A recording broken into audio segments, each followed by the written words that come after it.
Hvor meget bander de unge? 4,5 bandeord per samtale, og det er en halv time. Forældre 4,4 bandeord per samtale, og bedsteforældre 3,9 bandeord per samtale.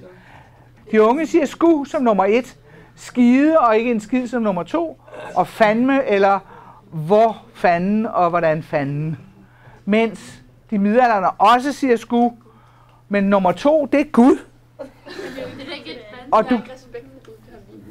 Og du godeste, og gudskelov.